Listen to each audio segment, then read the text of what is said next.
Hello and welcome to the science classes Jakhar. एक बार फिर से आप तमाम दोस्तों का हार्दिक अभिनंदन है आपके अपने यूट्यूब चैनल पे। आज हम रामानुजम मैथ का जो ओलंपियाड है उसके 25 क्वेश्चन के साथ फिर से उपस्थित हुए हैं। तो आप लोग इस वीडियो को पूरा देखें और ध्यान से देखें। इस 25 सेट से जरूर कुछ ना कुछ प्रश्न फंसेंगे। तो स्टार्ट करते हैं आज के पहले प्रश्न से। आज का पहला प्रश्न है cot थीटा बराबर दिया है 4/3, तो cos square theta minus sin square theta का मान निकालना है। जिसका पहला ऑप्शन ए दिया है 7/25, बी दिया है 1 और सी दिया है माइनस 7/25 एंड डी दिया है 4/25। सॉल्व करते हैं, सॉल्यूशन से देखते हैं दोस्तों।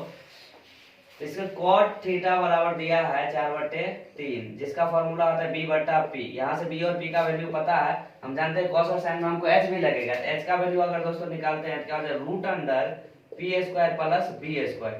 तो p का वैल्यू कितना है, 3 का स्क्वायर और प्लस में 4 का स्क्वायर। तो 3 दिया कितना हो जाएगा 9 और प्लस 4 चौका 16, तो 16 और 9 कितना हो जाएगा 25। तो h का वैल्यू कितना आ गया दोस्तों, 5 आ गया। कितना आ गया दोस्तों, 5। अब आते हैं हम लोग अपने सवाल पे। कर रहा है cos square theta minus sin square theta. तो cos square theta minus sin square theta, तो cos स्क्वायर थीटा का वैल्यू होता है b बटे h का होल स्क्वायर और माइनस में b बटा h का होल स्क्वायर। अब आ जाइए, तो b का वैल्यू कितना है, b का वैल्यू है 4, तो 4/5 का होल स्क्वायर माइनस p का वैल्यू कितना है, p का वैल्यू है 3, तो 3/5 का होल स्क्वायर। यहाँ से सॉल्व करेंगे दोस्तों, तो 4 का स्क्वायर हो जाएगा 16/25 और माइनस 3 का स्क्वायर 93/25। अब एक बार फिर से आएंगे तो 16, अगर देख लीजिए, अगर फिर से अंश बटा हर, अगर बराबर हो तो ऊपर हम लोग डायरेक्ट जोड़ घटाव कर सकते हैं। 16 माइनस 9/25 हो जाएगा। तो कितना हो जाएगा, 16 में से 9 घटेगा तो 7/25। ये हमारा आंसर है जो कि ऑप्शन नंबर ए में दिया हुआ है। अरे दोस्तों दूसरे क्वेश्चन की होता है। दूसरा क्वेश्चन कर रहा है x का मान निकाले, जिसमें यदि 2.4 का 25% प्लस x का 20% बराबर 16 दिया है। इसको सॉल्व करते हैं, तो सॉल्यूशन से देखते हैं दोस्तों। कह रहा है कि 2.4 का मतलब होता है गुना 25%, प्रतिशत का मतलब होता है बट्टा में 100 और प्लस में x का मतलब गुना 20/100 बराबर में 16। इसको सॉल्व करेंगे तो दशमलव उड़ाएंगे तो बट्टा में आ जाएगा 10, 25 चौका 100, 20 पंचे 100। यहाँ से अगर काटेंगे 4 से काटेंगे, 4 छके 24, 2 तिया 6, 2 पंचे 10, ये हो जाएगा 3/5 plus x/5 is equal to 16। इसका अगर एलसीएम लेंगे तो 5 हो जाएगा, 3 प्लस में x बराबर में 16 या 3 प्लस x बराबर 5 इधर भाग में इधर आएगा था गुना में, या 3 प्लस x बराबर 16 पंचे 80। इसीलिए x बराबर कितना, सॉरी, या x बराबर कितना हो जाएगा 80 माइनस में 3, इसीलिए x बराबर 77। इस तरह से हमारा राइट आंसर क्या हो जाएगा दोस्तों, ऑप्शन नंबर बी। अरे दोस्तों तीसरे प्रश्न के साथ, तीसरा प्रश्न करा, कोई परीक्षार्थी 170 अंक प्राप्त करता है जो कुल अंक का 34% है। यदि प्राप्त अंक 200 हो तो वह कितना प्रतिशत होगा। जैसे कि मान लीजिए, अगर दोस्तों इसका सॉल्यूशन देखते हैं। कुल अंक अगर मान लेते हैं हम लोग x का 34% कितना दिया है, x का 34% का मतलब बट्टा में 100, जो कि कितना के बराबर है, 170 के बराबर है। इसको अगर हम लोग टोटल अंक पहले प्राप्त कर लेते हैं, तो मान लीजिए करते हैं, तो 17 दूना 34 और 17 एकम 17 यानी कि 10, 2 से काटते हैं 2 पंचे 10। यहाँ से x का वैल्यू कितना आ जाएगा दोस्तों, 500 आ जाएगा। यानी कि परीक्षा में जो टोटल अंक था वो कितना आ गया, 500।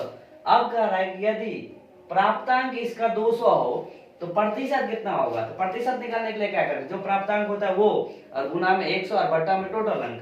तो प्राप्तांक प्रतिशत अगर हम लोग निकालते हैं, प्राप्तांक प्रतिशत बराबर कितना हो जाएगा, प्राप्तांक गुना में 100 और बट्टा में टोटल। तो बट्टा में टोटल कितना है 500। यहाँ सॉल्व करेंगे, 2 0 से 2 0 कट जाएगा, 5 से काटेंगे 20, तो यहाँ से कितना आ जाएगा टोटल मिला के 40%। यही हमारा राइट आंसर होगा, जो कि ऑप्शन नंबर डी में दिया गया। आ जाइए दोस्तों 4 नंबर क्वेश्चन के साथ स्टार्ट करते हैं। कह रहा है किसी आयत की भुजाओं का अनुपात 3:4 है। यदि उसका क्षेत्रफल 300 मीटर स्क्वायर हो तो उसकी परिमिति बताए। देखिए दोस्तों, ये सबसे पहले आयत का क्षेत्रफल निकालते हैं। क्या होगा दोस्तों, आयत का क्षेत्रफल बराबर, आयत का क्षेत्रफल बराबर क्या होता है दोस्तों, लंबाई और गुना में चौड़ाई। लंबाई का मान अगर मान लीजिए 3 है और चौड़ाई का मान 4 है और क्षेत्रफल का मान दिया है, कितना दिया है 300। यहाँ से देख लीजिए, तो इसका अगर कोई रेशियो मान लेते हैं 3x और इनटू में 4x, तो ये हो जाएगा 300 और बराबर कितना हो जाएगा 12x²। इसको 12 से काटेंगे कितना हो जाएगा 25, या इसको x² बराबर कर लेंगे तो x² बराबर 25, इसीलिए x बराबर √25। तो x का मान कितना आ गया 5, x का मान कितना आ गया 5। अब यहाँ से अगर हम लोग लंबाई निकालते हैं, लंबाई दिया है कितना 3x, x बराबर कितना आ जाएगा 3 गुना 5 बराबर में 15, और चौड़ाई कितना दिया है, चौड़ाई दिया है, पॉज करो तो, चौड़ाई का मान आ गया 20। तो अब देखिए हमको निकालना क्या है, आयत की परिमिति लिखेंगे, चूंकि आयत की परिमिति कितना हो जाएगा 2 × l प्लस में b, 2 और इंटू l का मान कितना है 15 और b का मान कितना है 20, तो 2 और गुना 20 और 15 कितना हो जाएगा 35, 35 गुना 70 मीटर। ये हमारा क्या है परिमिति, जो कि ऑप्शन नंबर ए में दिया है। आ जाइए दोस्तों 5वें नंबर सवाल पे। 5वां नंबर सवाल कर रहा है 8x⁴ into a 7x³ ab minus 4x² abc में x² का गुणांक बताना है। तो दोस्तों जब आपने बहुपद पढ़ा होगा तो गुणांक के बारे में पढ़ा होगा कि जिसका गुणांक पूछा जाता है उसका उसके साथ जो भी चीज गुणा के रूप में होता है टोटल उसका क्या कहलाता है गुणांक कहलाता है। दोस्तों यहाँ से हमें x² का गुणांक निकालना है, तो x² यहाँ पर है, x² के साथ में जो जो गुणा हो रहा है, जैसे मान लीजिए -4 abc और इसको लिख सकते हैं x², ठीक है दोस्तों, तोड़ के लिख सकते हैं। x² के साथ जितना भी चीज गुणा हो रहा है टोटल इसका गुणांक कहलाएगा। इस तरह से इस क्वेश्चन का राइट आंसर क्या हो जाएगा दोस्तों, सी नंबर हो जाएगा इस क्वेश्चन का राइट आंसर। अब चलते हैं अगले। आ जाइए दोस्तों छठे प्रश्न से शुरुआत करते हैं। छठा प्रश्न आज का है दो गोले के त्रिज्या का अनुपात 1:4 के अनुपात में है तो उनके आयतन का अनुपात। देखते हैं इसका सॉल्यूशन दोस्तों। कह रहा है कि गोले की त्रिज्या का अनुपात यानी कि r1 और बट्टा में r2 का अनुपात दिया है। मान लेते हैं कि एक गोले की त्रिज्या r1 है और दूसरे गोले की त्रिज्या r2 है। तो इस तरह से देखते हैं, तो हमें आयतन का अनुपात पूछा है। तो गोले का आयतन बराबर होता क्या है 4/3 पाई r1³ और बट्टा में 4/3 पाई r2 का क्यूब। देखते हैं तो 4/3 पाई काट से काट ही जाएगा, यानी कि r1 का क्यूब और बट्टे में r2 का क्यूब। r1 का मान कितना है 1, तो 1 का क्यूब और बट्टा में 4, तो 4 का क्यूब। तो इसका राइट आंसर 1 का क्यूब तो 1 ही होगा और 4 का क्यूब 64 होगा। तो इसलिए इसका राइट आंसर क्या हो जाएगा r1 और बट्टा में r2 बराबर कितना हो जाएगा, सॉरी वॉल्यूम 1 और बट्टा में वॉल्यूम 2 बराबर कितना हो जाएगा 1:64। यही हमारा राइट आंसर हो गया, जो कि ऑप्शन नंबर डी में दिया है दोस्तों। आ जाइए दोस्तों अब 7वें प्रश्न को देखते हैं। 7वां प्रश्न करा है 2 + x का होल क्यूब का विस्तार करें। तो इसका सॉल्यूशन देखते हैं दोस्तों। इसका सॉल्यूशन कुछ भी नहीं है दोस्तों, क्योंकि हम लोग जानते हैं a + b का होल क्यूब का फॉर्मूला क्या होता है a³ + b³ + 3ab इंटू में a + b। जस्ट इसी फॉर्मूला को तोड़ के बैठा देना है, बस हो जाएगा। तो देखना है 2 + x का होल क्यूब। तो यहाँ से a के जगह पे 2 है, b के जगह पे x है। देख a³ a के जगह पे 2 का क्यूब + b³ x³ + 3 a के जगह पर 2 और b के जगह पर x और इंटू में a + b यानी कि 2 + x। इसको आगे ले चलते हैं तो 2 का क्यूब करेंगे तो 8 हो जाएगा, प्लस x का क्यूब x ही रहेगा। इसको 3 × 6 और x का x, तो 6x इंटू में 2 प्लस में x। अब मिलाते हैं दोस्तों, इस प्रकार का जो ऑप्शन है 8 प्लस में x³ प्लस में 6x और प्लस में 2 + x, यानी कि सी ऑप्शन हमारा मिल रहा है। इस तरह से राइट आंसर क्या हो जाएगा सी नंबर ऑप्शन दोस्तों। आ जाइए दोस्तों तो 8वें प्रश्न की ओर आते हैं। इसका सॉल्यूशन देखते हैं। तो इसका सॉल्यूशन क्या करा दोस्तों, करा है कि 3a = 7b। यहाँ से मान लीजिए हम लोग लिखते हैं 3a = 7b। तो हम लोग ए और बट्टा में बी अगर निकालते हैं तो यहाँ से क्या आ जाएगा 7/3। फिर अगर दूसरा देखते हैं तो 5b = 9c दिया है, यहाँ से b और बट्टा में c निकालते हैं 9/5। अब देख लीजिए दोस्तों, हमें एक b यहाँ है और एक b यहाँ है, दोनों b सेम ही है, तो फिर उसका मान में भी कोई चेंज नहीं होना चाहिए।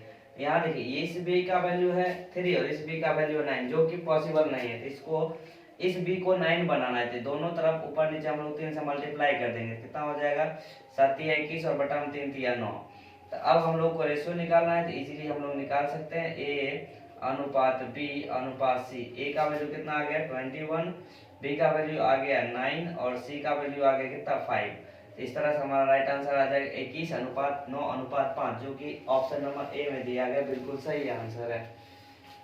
आ जाइए दोस्तों 9 नंबर क्वेश्चन की ओर। तो 9 नंबर क्वेश्चन हमारा बोर्ड मास के नियम पे है, इसको सॉल्व करते हैं। सबसे पहले हम लोग जानते हैं बोर्ड मास में किसको सॉल्व करते हैं, ब्रैकेट को। ब्रैकेट में भी सबसे पहले बार ब्रैकेट को सॉल्व करते हैं, रेखा कोष्ठक को। तो इसमें तो रेखा कोष्ठक दिखाई नहीं दे रहा, तो उसके बाद स्मॉल ब्रैकेट को सॉल्व करते हैं। सबसे पहले इसको सॉल्व कर लेंगे, बाकी जितना भी पार्ट हम लोग उसको उतारते चलेंगे। 288 भागा 16 माइनस में बड़ी कोष्ठ 18 माइनस में 6 प्लस मिडिल ब्रैकेट है, इसको भी सीधा उतारते जाएंगे 26 माइनस में। इसको सॉल्व करते हैं दोस्तों, तो इसको सॉल्व भी कर देते हैं। ठीक है, तो ये दोनों माइनस में है और ये प्लस में है, तो माइनस वाला दोनों जुट जाएगा। 8 और 6 14, 14 माइनस में और 16 प्लस में है, तो 16 में से 14 घट जाएगा, कितना बच जाएगा 2 और 2 हो जाएगा। स्मॉल ब्रैकेट खत्म हो गया। अब बड़ा मिडिल ब्रैकेट, तो सबसे पहले मिडिल ब्रैकेट को सॉल्व करेंगे, बाकी सबको लिखते ही जाएंगे। 288 भागा 16 माइनस 18 भागा 6 प्लस, इसमें से घटा लेंगे 26 में से 2 घट जाए, कितना बचेगा 24। कितना बचेगा दोस्तों 24। अब आ जाइए दोस्तों, अब क्या कर लेंगे, सबसे पहले इसको लिखते ही रहेंगे 288 भागा 16 माइनस, अब इस बिग ब्रैकेट में भी सबसे पहले डिवाइड को करना पड़ेगा, तब जाके हम लोग एडिशन को करेंगे। तो 6 × 18 यानी कि हो गया कितना 3 और प्लस में 24। अब आ जाइए दोस्तों, तो 288 भागा में 16 माइनस में 24 और 3 27 हो जाएगा। अब आ जाइए, तो इसको अगर डिवाइड करेंगे दोस्तों तो 16 एकम 16 बच गया कितना 16 4 20 और 8, 16 4 20 और 8 128, 16 8 128 होता है दोस्तों। 16 8 128, इसका और माइनस में 27, तो 18 में से 27 घट रहा है, यानी कि कम में से ज्यादा घट रहा है, तो ज्यादा में से कम को घटा लेंगे और चिन्ह माइनस वाला लगा देंगे। 27 में से 18 घट जाएगा तो 9 तो बचेगा, लेकिन माइनस हो बचेगा। इस तरह से answer option number C is our right answer. आ जाइए दोस्तों 6 नंबर क्वेश्चन को। 6 नंबर क्वेश्चन मात्रा को चेंज करने वाला है, तो आप लोग अगर मात्रा को चेंज करना नहीं जानते तो उस पर प्रैक्टिस कर ले, हो सकता है क्वेश्चन मात्रा को चेंज करने पर भी आ सकता है। यहाँ पर किलोमीटर को मीटर में बदलना है, चूंकि हम लोग जानते हैं दोस्तों 1 किलोमीटर बराबर होता है 1000 मीटर के। ठीक है दोस्तों, ये सवाल तो थोड़ा सा हल्का है, तो आप लोग अपना मिलीमीटर सेंटीमीटर में बदलना थोड़ा सा प्रैक्टिस कर लेंगे। अगर नहीं आप लोग को वीडियो चाहिए उस पर भी, तो आप लोग कमेंट करके जरूर बताएंगे, ताकि हम अपना एक नया वीडियो उस पर भी बनाएंगे, लेकिन कमेंट जरूर कीजिएगा। तो अब देखिए दोस्तों 1 किलोमीटर बराबर होता है 1000 मीटर, यहाँ पे दिया है 6 किलोमीटर, तो कितना हो जाएगा 6 गुना 1000 बराबर में 6000 मीटर। इस तरह से इस क्वेश्चन का राइट आंसर हो जाएगा ऑप्शन नंबर सी। आ जाइए दोस्तों 11 नंबर क्वेश्चन क्या करा, भाज्य बराबर x दिया है, भाजक बराबर 13, भागफल बराबर 7 तथा शेषफल बराबर 8, x का मान निकालना। तो चूंकि हम लोग दोस्तों जानते हैं, फॉर्मूला पढ़े हैं कि चूंकि भाज्य बराबर क्या होता है, भाज्य बराबर भाजक गुना भागफल और जोड़ शेषफल। इसी फॉर्मूला पर दोस्तों ये सवाल बन जाएगा। सवाल में कुछ भी नहीं है दोस्तों, अब जिसका वैल्यू दिया उसका वैल्यू बैठाएंगे, और जिसका वैल्यू हमसे चाह रहा है वो वैल्यू इजीली आ जाएगा। भाज्य का वैल्यू दिया है x, भाजक का वैल्यू दिया है 13, भागफल का वैल्यू दिया 7 और शेषफल का वैल्यू दिया x। या यहाँ से x बराबर जाते हैं 13 सते शेषफल का वैल्यू दिया है 8, तो 13 सते 91 और प्लस में 8, इसीलिए x बराबर कितना आ जाएगा 99। तो इस तरह से इस क्वेश्चन का राइट आंसर क्या हो जाएगा ऑप्शन नंबर ए। आ जाइए दोस्तों, 12 नंबर क्वेश्चन कह रहा है कि एक वर्ग का क्षेत्रफल 4096 सेंटीमीटर स्क्वायर है, तो वर्ग का परिमिति निकालना है दोस्तों। तो चूंकि हम लोग जानते हैं दोस्तों, लिखेंगे चूंकि वर्ग का क्षेत्रफल बराबर क्या होता है दोस्तों, भुजा स्क्वायर होता है। इसका क्षेत्रफल दिया कितना है, हम लोग लिख सकते हैं भुजा स्क्वायर बराबर कितना दिया है, 4096 सेंटीमीटर स्क्वायर। यहाँ से भुजा का मान क्या आ जाएगा दोस्तों, रूट अंडर में 4096। इसका वर्गमूल अगर हम लोग निकालते हैं दोस्तों, अगर आपको इसका वर्गमूल याद होगा तो याद कीजिएगा, तो भुजा बराबर कितना आ जाएगा, इसको हम लोग लिख सकते हैं 64 और गुना में 64। चेक कर सकते हैं दोस्तों, 4 चौका 16 6 हासिल 1, 4 छक 24 24 गुना 48 और 1 49, 49 का 1 हासिल 4 और 6 6 36 और 4 40। इस प्रकार के ट्रिक अगर चाहते हैं तो आप कमेंट कर जरूर करें, मैं आपको 2 अंकों का गुना एक लाइन में बताना सिखाऊंगा दोस्तों। अब देखिए दोस्तों, भुजा का मान कितना आ जाएगा, 64। दो वर्ग में 2 संख्या रहता है तो उसका 1 निकल जाता है, तो इसका हो जाएगा 64 सेंटीमीटर। भुजा का मान आ गया 64। अब हमको चाहिए इसकी परिमिति, तो लिखेंगे चूंकि वर्ग की परिमिति बराबर क्या होता है दोस्तों, 4 और गुना में भुजा। इस तरह से देखिए, 4 और गुना में भुजा का मान कितना है, 64। कितना है दोस्तों, 64। इसका आंसर गुना करेंगे, 4 चौक 16 6 हासिल 1, 4 छक 24 1 25 सेंटीमीटर। इस तरह से इस क्वेश्चन का राइट आंसर क्या हो जाएगा, डी नंबर ऑप्शन दोस्तों। आ जाइए दोस्तों, 13 नंबर क्वेश्चन कर रहा है 25 खिलौने का विक्रय मूल्य क्या दोस्तों, विक्रय मूल्य 20 खिलौने के क्रय मूल्य के बराबर है, तो लाभ या हानि प्रतिशत बताना है। इसमें हम लोग को लाभ भी हो सकता है और हानि भी हो सकता है। इसको पहले देखते हैं कि इसमें लाभ हो रहा है या हानि हो रहा है। इसका सॉल्यूशन देखते हैं दोस्तों। 25 खिलौने का एसपी यानी कि सेलिंग प्राइस बराबर है 20 खिलौने के सीपी यानी कि कॉस्ट प्राइस के। इसको अगर सॉल्व करेंगे दोस्तों, तो 5 25 और 5 चौका 20, एसपी और बट्टा में सीपी बराबर कितना आ जाएगा, 4 बट्टा में 5। अब देखिए दोस्तों, किसी वस्तु को हम 4 रुपया में बेच रहे हैं, कब, जब 5 रुपया में खरीदे हैं। यानी कि 5 रुपया में हम किसी वस्तु को खरीदे हैं, हमारा खरीद मूल्य क्या है, 5 रुपया, विक्रय मूल्य क्या है, 4 रुपया। यानी कि ज्यादा में खरीद के कम में बेच रहे हैं, कहीं कहीं हमको हानि हो रहा है। कितना हानि हो रहा है, यहाँ से देखेंगे 1 यूनिट का हानि हो रहा है, 1 गुना में 100। कितना रुपया में खरीदे हैं, 5। हमेशा सीपी नीचे में होता है, 5 से काटेंगे तो 5 दूना 10 यानी कि 0 बराबर कितना हो जाएगा, 20% की हमको क्या हो जाएगा दोस्तों, हानि हो जाएगी। इस तरह से सी ऑप्शन हमारा सही आंसर। नमस्कार दोस्तों, एक बार फिर से आ रही है 14 नंबर प्रश्न पे। 14 नंबर प्रश्न क्या कह रहा है दोस्तों, ये घात और घातांक के नियम पर आधारित प्रश्न है। तो 2 के पावर x और बराबर में दिया है 32। तो यहाँ से देखते हैं दोस्तों, 2 के पावर x बराबर 32। 32 को हम लोग क्या लिख सकते हैं दोस्तों, 2 के पावर 5 लिख सकते हैं। देख लीजिए, 2 गुना 2 बराबर 4, 4 गुना 8, 8 गुना 16, 16 गुना 32, तो 2 के पावर 5 हो गए। हम लोग जानते हैं घात घातांक में जब बराबर के LHS और RHS में आधार बराबर हो तो उसका पावर भी बराबर होता है, तो इसीलिए x बराबर कितना आ गया, 5। x का मान आ गया 5। अब यहाँ से आते हैं, अब आते हैं प्रश्न से। तो 2 के पावर में x और प्लस में 2 दिया है दोस्तों, तो 2 और x का मान कितना है, 5 और प्लस में 2, यानी कि x का मान कितना हो गया, 7। तो इस 7 को अगर गुना करें तो 2 2 दूना 4, 4 दूना 8, 8 दूना 16, 16 दूना 32, 32 दूना 64 और 64 दूना 128। तो इस तरह से इसका राइट आंसर क्या हो जाएगा, 128, जो कि ऑप्शन नंबर डी में है दोस्तों। आ जाइए दोस्तों 15 नंबर प्रश्न पे। कह रहा है कि 0.4 के पावर रैकरिंग का वर्गमूल निकाले। तो इसका सॉल्यूशन देखते हैं दोस्तों। इसका सॉल्यूशन क्या होगा, तो 0.4 के पावर रैकरिंग है। हम लोग जानते हैं रैकरिंग को जब भी हटाते हैं तो सिंपल वे में इसको अगर प्रोसेस से सॉल्व करेंगे तो बहुत ज्यादा लंबा चला जाएगा दोस्तों। अगर लेकिन इसका शॉर्ट अगर करते हैं तो इसका दशमलव उड़ा के रैकरिंग उड़ाते हैं तो 4 और बट्टा में जितना संख्या पे होता है ना उतना हम लोग क्या लेते हैं, 9 लेते हैं बट्टा में। और इसका हमको निकालना क्या है, वर्गमूल। तो इसमें रूट लगा देंगे, 4/9। 4 का वर्गमूल 2 आ जाएगा और 9 का वर्गमूल 3 आ जाएगा। अब देखिए दोस्तों, ऑप्शन तो हमको बट्टा में है नहीं, तो इसको सॉल्व करेंगे तो 2 में 3 से भाग देंगे तो 0.6 फिर बच जाएगा 2 यानी कि 0.6 यानी कि रिपीट होते रहेगा। तो इस तरह से हमारा राइट आंसर क्या आ जाएगा 0.6 के ऊपर रखेंगे, जो कि ऑप्शन नंबर सी में दिया है। तो दोस्तों आज हम लोगों ने इस वीडियो में 15 क्वेश्चन ही देखा है, बाकी जो 10 सवाल बच गए वो हम लोग नेक्स्ट वीडियो में पार्ट 2 में कवर करेंगे। तो देखते रहें साइंस क्लासेज जाकर, और लाइक शेयर एंड सब्सक्राइब जरूर करें ताकि हमें भी मोटिवेशन मिले ज़्यादा से ज़्यादा वीडियो बनाने के लिए, क्योंकि एक वीडियो बनाने में बहुत ज़्यादा मेहनत लगता है दोस्तों। तो प्लीज़ इस चैनल को सब्सक्राइब करें, वीडियो को लाइक शेयर जरूर करें। धन्यवाद दोस्तों।